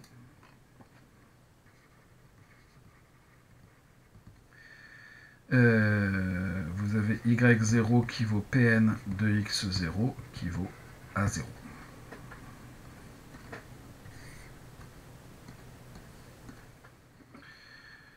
Ça, c'est réglé. Ensuite, la 14b.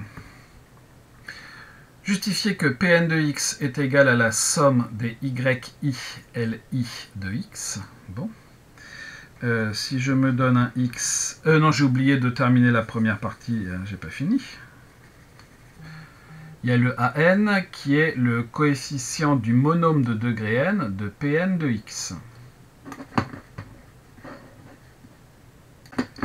Alors ensuite, donc pour ce coefficient de degré n, décidément le téléphone ça n'arrête pas, ça sera pour plus tard. Donc pour ce Pn, donc on a le yn. En fait, est-ce qu'on a besoin non. Pour tout x appartenant à R, vous avez Pn de x qui est égal à A0 N0 de x plus AN NN de x.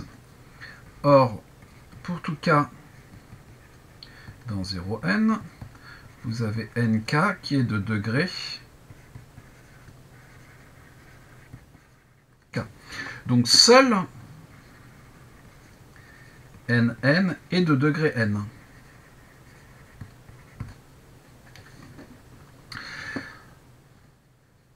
Nn de x,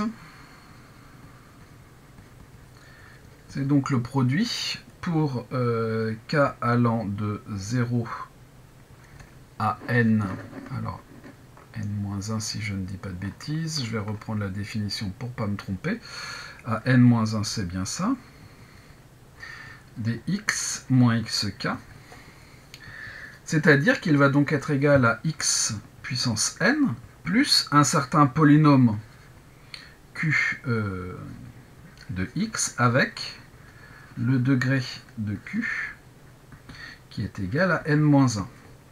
Et donc, notre polynôme Pn de x sera égal à A0 n0 de x plus 1 plus, je vais noter ça comme ça, an-1 n n-1 de x plus an q de x plus an x puissance n. Et tout ça, ce polynôme est de degré au plus n-1. Donc, an est bien le coefficient du monôme de degré n de Pn.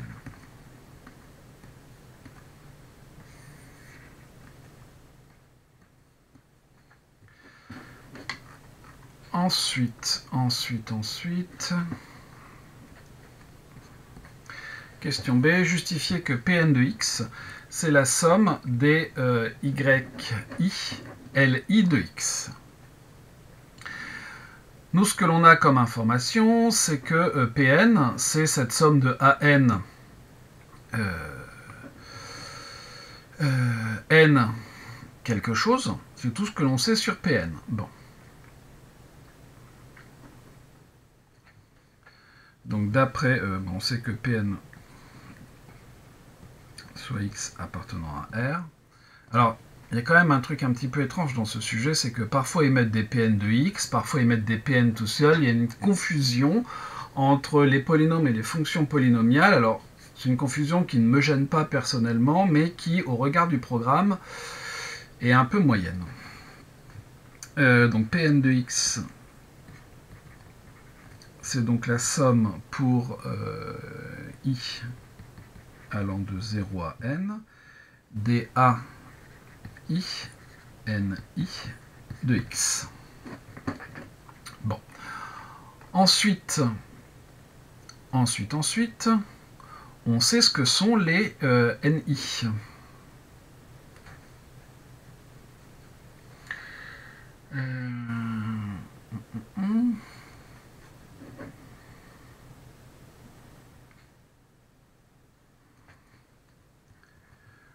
Les ni sont eux-mêmes une somme. Alors, les y...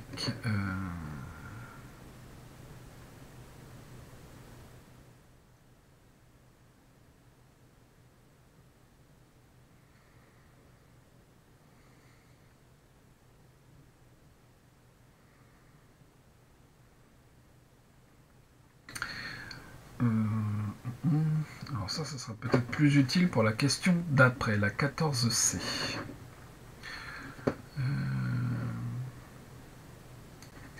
Non, on va être plus malin que ça. La base L, qui est la base des LI, elle est une base de Rn crochet X. Donc, pour tout polynôme P, donc Pn se décompose de façon unique dans cette base. Donc, il existe une famille, une unique famille, B0, Bn, appartenant à Rn plus 1, telle que Pn de x, c'est la somme pour i allant de 0 à n des b i, li de x. Maintenant, il n'y a plus qu'à montrer que les bi, ce sont les p de xi. Si je me donne k appartenant à 0n, j'ai donc Pn de xk qui est égal à la somme pour i allant de 0 à n des bi multiplié par li de xk, qui, par propriété des li, c'est donc qui valent tous 0 sauf en k, qui vaut bk lk de xk, c'est-à-dire qui vaut bk. Or, par définition, on a également Pn de xk qui vaut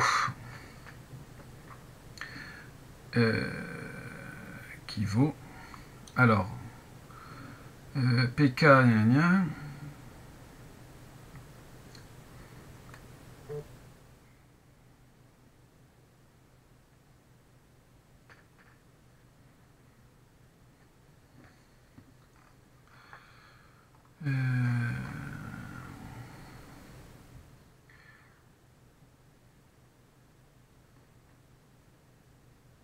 qui vaut YK. D'où BK égale YK par unicité. Conclusion. Pour tout x appartenant à R, vous avez Pn de x qui est égal à la somme pour i allant de 0 à n des yi li de x.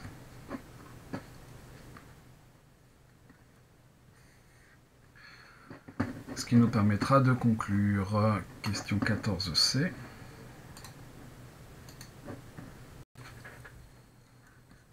Donc pour cette question C, on a plusieurs informations. D'abord, on sait que AN, c'est le coefficient de degré n du polynôme Pn. Donc AN est le coefficient dominant de Pn,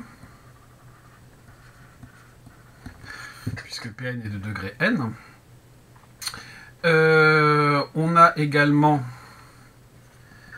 pour tout i appartenant à 0n, Li est de degré i. Non, est de degré n, et son coefficient dominant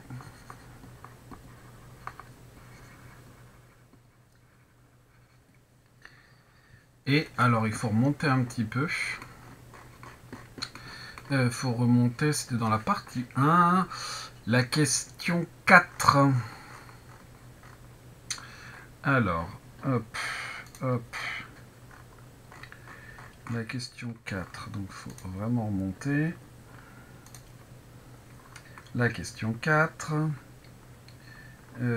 Hop, on l'a ici, le coefficient dominant, 1 sur le produit des xi moins xj.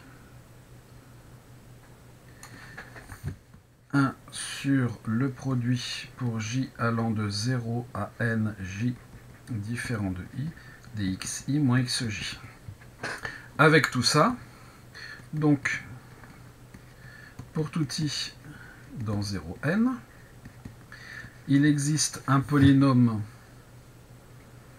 QI de degré n-1 au maximum, hein, je vais écrire ça comme ça, tel que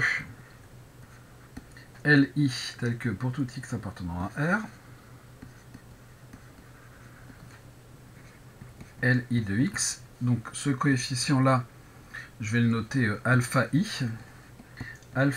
x puissance n plus QI de x. Bon. Avec tout ça, on a donc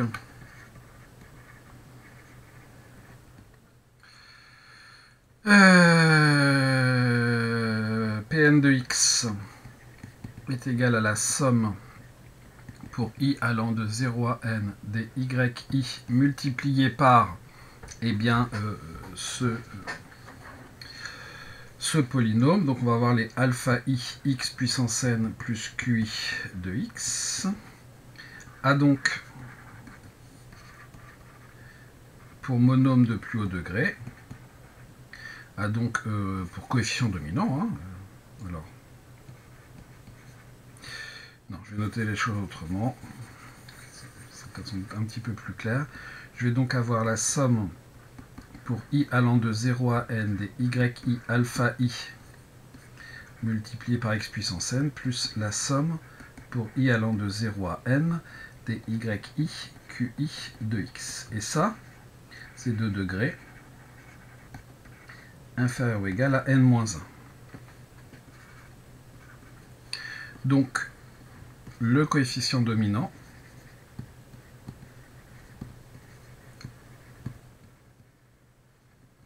de Pn est la somme pour i allant de 0 à n des yi multiplié par alpha i, c'est-à-dire les 1 sur le produit pour j allant de 0 à n j différent de i des xi moins xj. Hop, je vais noter ici d'après la question 4. Ça c'est pour ceux qui regarderaient le corrigé sans avoir l'énoncé. Conclusion. On n'a que an, qui est le coefficient dominant de P. C'est la somme pour i allant de 0 à n des yi sur le produit pour j allant de 0 à n j différent de i des xi moins xj.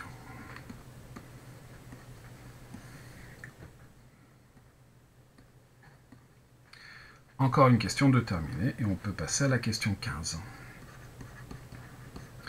Question 15a, montrer que QK est un élément de RK crochet X. Bon, QK c'est quoi? C'est la somme des AJ, NJ de X. On a vu le degré de NJ, de NI, alors ça c'est à la question. Il faut remonter un petit peu.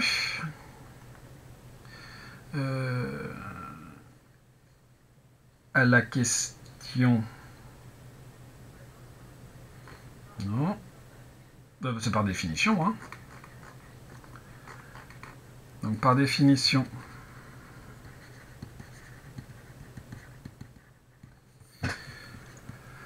pour tout appartenant à 0K, le degré de NJ est égal à... alors, si, ça marche aussi avec 0. Donc, par somme, le degré de QK est inférieur ou égal au max des degrés de NJ pour J appartenant à 0K. Donc, le degré de QK est inférieur ou égal à K. De plus, j'aurais peut-être dû commencer par là. QK est une combinaison linéaire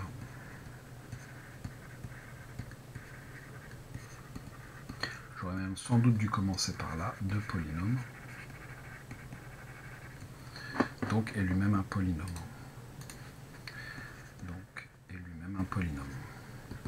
Bon, ça, je pense que si vous oubliez de le dire, je doute que c'est tellement évident en quelque sorte que... Bon, bref, conclusion.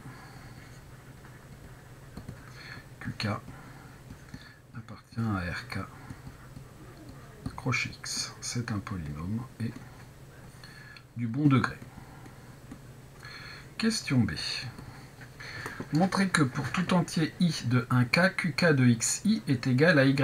Bon bah, allons-y. Soit i appartenant à 1k, et on va s'intéresser à qk de xi. C'est-à-dire la somme pour j allant de 0 à k des aj, nj de xi.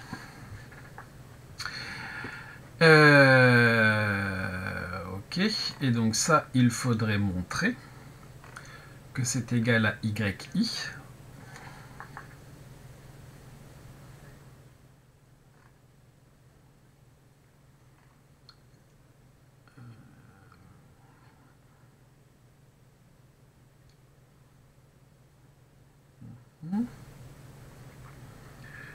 Donc en fait, ici, on a une version tronquée, en quelque sorte, du polynôme Pn.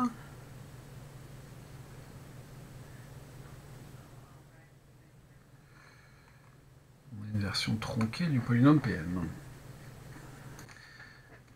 En fait, par définition,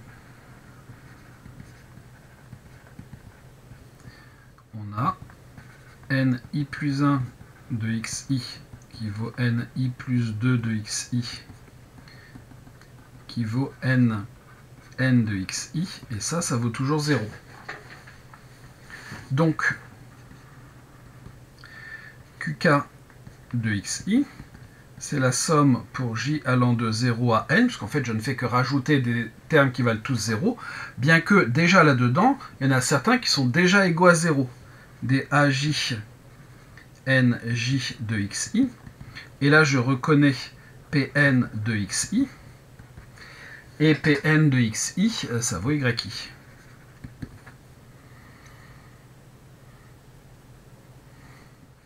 D'où, pour tout i dans 1n, qk de xi est égal à yi. Bon, ça, c'est un petit peu astucieux, il fallait y penser de rajouter des zéros à la somme pour faire apparaître le pn de xi. De toute façon, le yi, on ne sait pas le faire apparaître autrement. Hein. Le yi, sa seule définition, c'est du p quelque chose de xi. Hop, hop, hop. Question C. En déduire que pk de x est égal à a0n0 plus ak-nk de x. Bon.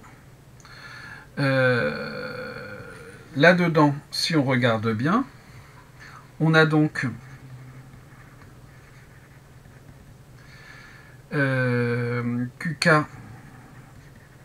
de xk qui est égal à yk.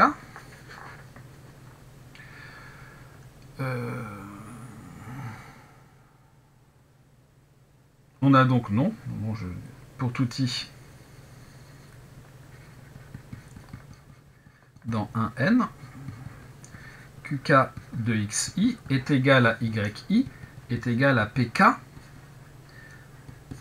de xi. C'est la définition que l'on a au début, là, la question, entre la question 11 et la question 12. Bon. Et on sait que pk est l'unique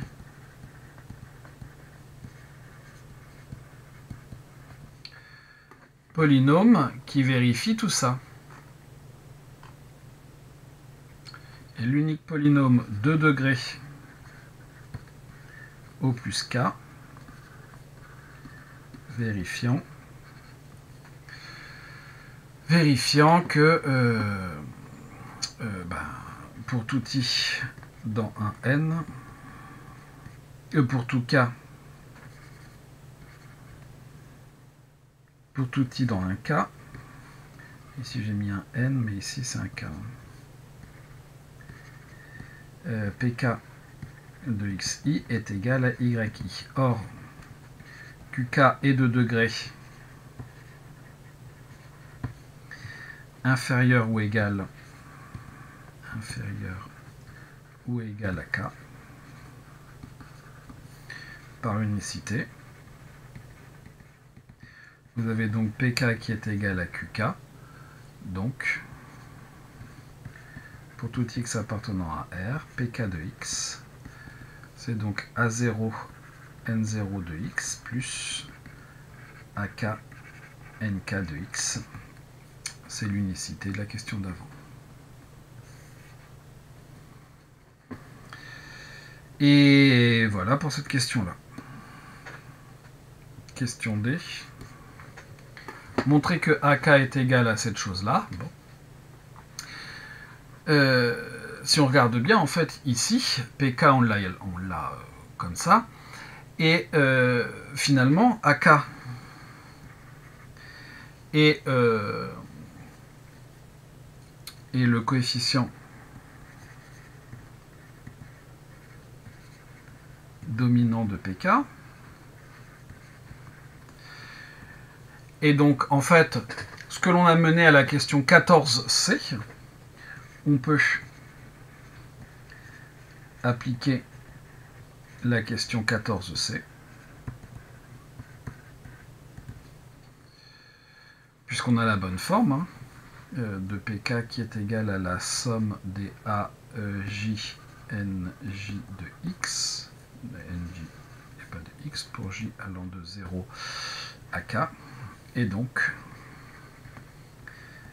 AK, ça sera la somme pour I allant de 0 à K des YI sur le produit pour J allant de 0 à K et non pas à N comme on avait la question 14c, J différent de I des XI moins XJ. Et voilà ce qui conclut cette dernière question. Pour moi, la question 15 a été un petit peu trop, parce qu'il y a quand même pas mal de redites avant par rapport à ce qui s'était fait avant. Je vois pas bien l'intérêt de séparer PN et les autres, puisqu'en fait on refait la même chose à la question 15. Puis il y a quand même pas mal de redites dans cet exercice.